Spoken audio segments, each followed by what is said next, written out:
नमस्कार दोस्तों। 15 अगस्त 1947 को जब भारत देश को आज़ादी मिली तो पूरा भारत देश स्वतंत्रता के जश्न में डूबा हुआ था। जवाहरलाल नेहरू लाल किले की प्राचीर से पहली बार भारत देश का राष्ट्रध्वज फहरा रहे थे, तो वहीं दूसरी ओर जूनागढ़ की प्रजा असमंजस में थी कि क्या किया जाए, क्योंकि उसी दिन जूनागढ़ के नवाब ने पाकिस्तान में जुड़ने का निर्णय लिया था। आज हम इस वीडियो में यही जानने वाले हैं कि जूनागढ़ के नवाब ने ऐसा निर्णय क्यों लिया, और साथ ही साथ यह भी जानेंगे कि आखिरकार कैसे जूनागढ़ को भारत में शामिल किया गया।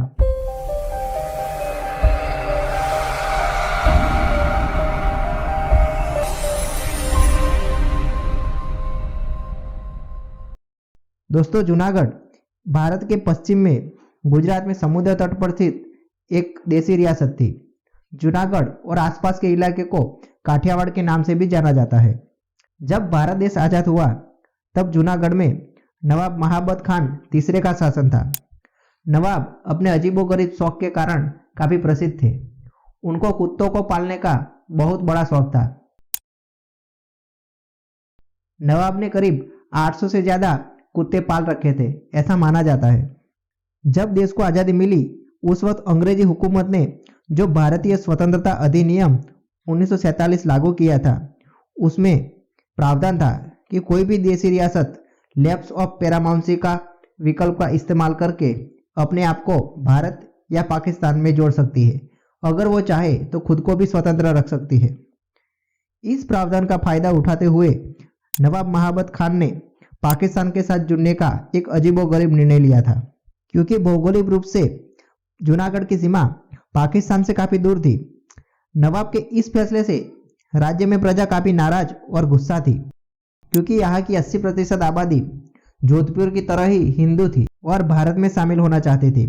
अगर आप जानना चाहते हो कि जोधपुर को कैसे भारत में शामिल किया गया था, तो आई बटन पर लिंक है, उस पर क्लिक करके आप जोधपुर की हिस्ट्री को भी जान सकते हो।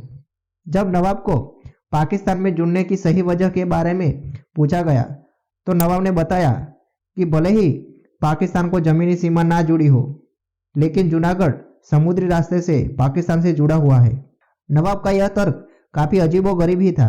सन 1947 में सिंध के मुस्लिम लीग के लीडर शाहनवाज भुट्टो को जूनागढ़ का दीवान बनाया गया। यह वही शाहनवाज भुट्टो है जिसकी फैमिली का आगे चल के पाकिस्तान के राजकारण में काफी योगदान रहा है। बेनजीर भुट्टो जो कि पाकिस्तान की पीएम बनी, ये उनके दादा थे। शाहनवाज भुट्टो और मोहम्मद अली जिन्ना के बीच गहरा संबंध था। जूनागढ़ को पाकिस्तान में मिलाने का सुझाव भी जिन्ना ने ही दिया था।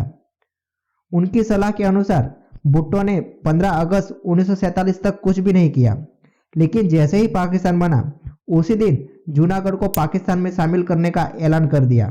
शाहनवाज भुट्टो के इस कदम से भारत सरकार पर क्या असर पड़ा और भारत सरकार का क्या रिएक्शन था, आइए जानते हैं। भारत सरकार जिन्ना के इस फैसले से काफी नाराज थी, क्योंकि जिन्ना ने ही धर्म के आधार पर द्विराष्ट्र का सिद्धांत रखा था और आज वह हिंदू मेजोरिटी वाले जूनागढ़ राज्य को पाकिस्तान में शामिल करने पर तुला हुआ था। सरदार वल्लभ भाई पटेल का भी मानना था कि अगर जूनागढ़ को पाकिस्तान में शामिल होने दिया तो गुजरात में सांप्रदायिक तनाव और भी बढ़ जाएगा। 19 सितंबर को सरदार पटेल ने भारत सरकार के रियासत विभाग के सचिव वीपी मेनन को जूनागढ़ भेजा, लेकिन उन्हें नवाब से नहीं मिलने दिया गया। नवाब की ओर से शाहनवाज भुट्टो ने वीपी मेनन से बात की। यह बातचीत बेनतीजा रही। नवाब किसी से भी मिलना नहीं चाहते थे। जब भी काठियावाड़ के नेता नवाब से मिलने गए, उनके दीवान शाहनवाज भुट्टो ने कोई ना कोई बहाना बनाकर उनको मिलने नहीं दिया। इसके कारण काठियावाड़ के नेता और मुंबई में बसे कुछ काठियावाड़ी लोग इस बात से काफ़ी परेशान थे, और वहीं दूसरी ओर जूनागढ़ में हालात भी बिगड़ रहे थे। आप सोच रहे होंगे कि ऐसे हालात में सरदार पटेल ने तुरंत एक्शन क्यों नहीं लिया। शाहनवाज भुट्टो से मिलने के बाद वीपी मेनन राजकोट पहुंचे। वहां से मुंबई होते हुए दिल्ली पहुंचे। मुंबई में मेनन ने काठियावाड़ के देशी राज्यों के प्रधानमंडल के प्रतिनिधियों से मुलाकात की। वीपी मेनन ने सरदार पटेल को जूनागढ़ राज्य की स्थिति का रिपोर्ट दिया। जूनागढ़ के मामलों में भारत सरकार सीधे तरीके से कुछ भी नहीं कर सकती थी, क्योंकि लैप्स ऑफ पैरामाउंसी का विकल्प दिया गया था और इस प्रावधान से कोई भी देशी राज्य खुद के निर्णय से भारत या पाकिस्तान में जुड़ सकता था और अपनी मर्जी से चाहे तो नया रास्ता भी बना सकता था।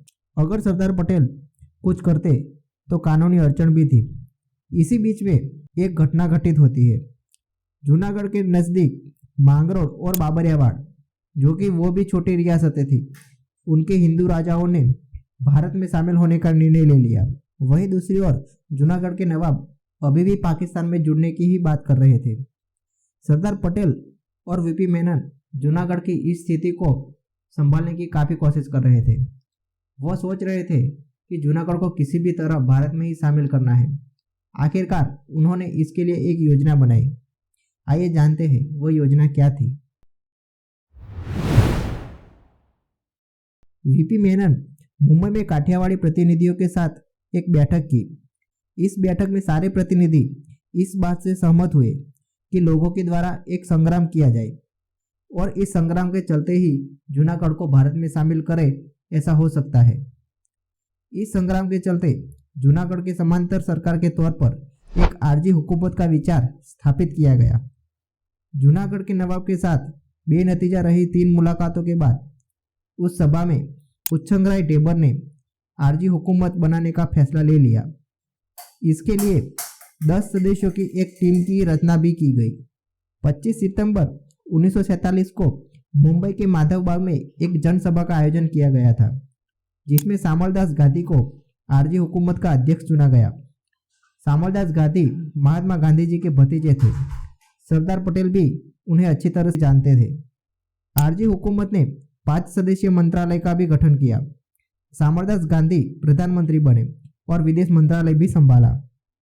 आरजी हुकूमत ने 30 सितंबर से 8 नवंबर यानी कि सिर्फ 40 दिनों में 160 गांवों पर कब्जा कर लिया। आरजी हुकूमत की स्वयंसेवी सेना आगे बढ़ रही थी। धीरे धीरे करके जूनागढ़ को चारों तरफ से घेर लिया गया। जूनागढ़ को चारों तरफ से ब्लॉक कर दिया गया और अनाज और जीवन जरूरी चीज वस्तुओं की आपूर्ति को काट दिया गया। जब नवाब को मालूम पड़ा कि अब कोई रास्ता नहीं बचा, तब वह 24 अक्टूबर 1947 को प्राइवेट प्लेन में अपने कुत्तों और धनराशि के साथ पाकिस्तान भाग गया। नवाब के भाग जाने से अब सारी जिम्मेदारी दीवान शाहनवाज भुट्टो पर थी। शाहनवाज भुट्टो भी अब जान चुके थे कि जूनागढ़ को ब्लॉक कर दिया गया है। इसलिए उन्होंने 8 नवंबर 1947 को भारत सरकार को एक चिट्ठी लिखी और उन्होंने जूनागढ़ को टेक ओवर करने की विनती की। 9 नवंबर को इंडियन आर्मी ने जूनागढ़ को पूरी तरह से ब्लॉकेट कर दिया। 9 नवंबर को इंडियन आर्मी ने जूनागढ़ को हासिल कर लिया था और सारा वहीवट अपने हाथ में ले लिया। इस तरह से जूनागढ़ को भारत में शामिल किया गया। पाकिस्तान ने भारत के इस कदम की आलोचना की और कहा कि जूनागढ़ के नवाब ने पहले से ही पाकिस्तान में अपने आप को शामिल कर लिया था। इस तरह से जूनागढ़ उनका हिस्सा है।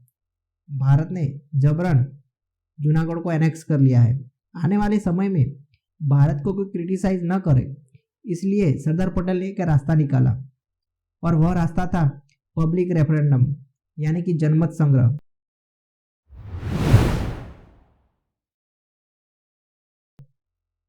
सरदार पटेल ने चतुराई से सारा मामला नवाब से उठाकर जूनागढ़ की जनता पर डाल दिया। वह यह बता रहे थे कि नवाब ने अकेले ही जूनागढ़ को पाकिस्तान में शामिल कर लिया था, लेकिन जूनागढ़ की जनता क्या चाहती है उसके बारे में नवाब ने नहीं सोचा था, क्योंकि जूनागढ़ की जनता भारत में शामिल होना चाहती थी।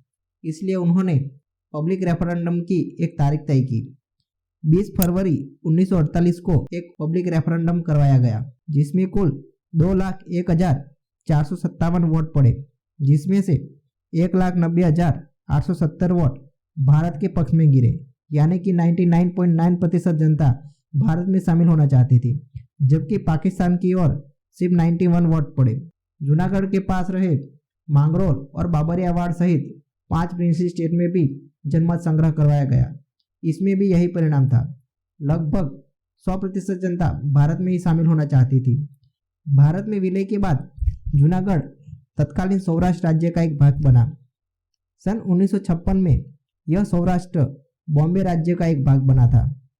जब भाषा के आधार पर 1 मई 1960 को बॉम्बे राज्य में से गुजरात राज्य का अलग विभाजन किया गया, तब से लेकर आज तक जूनागढ़ गुजरात का हिस्सा रहा है। आज जूनागढ़ गुजरात का एक जिला है। दोस्तों, बहुत से कम लोग जानते होंगे कि पाकिस्तान जूनागढ़ के इस मसले को यूनाइटेड नेशंस में ले गया। उन्होंने तर्क दिया कि अगर भारत सरकार कश्मीर के राजा के इंस्ट्रूमेंट ऑफ एक्सेशन को सही मानती है तो फिर जूनागढ़ के नवाब को क्यों नहीं मानती। आज भी यूनाइटेड नेशंस में जूनागढ़ का मुद्दा कश्मीर मुद्दे के साथ ही अटैच है और वह अनरिजॉल्व है।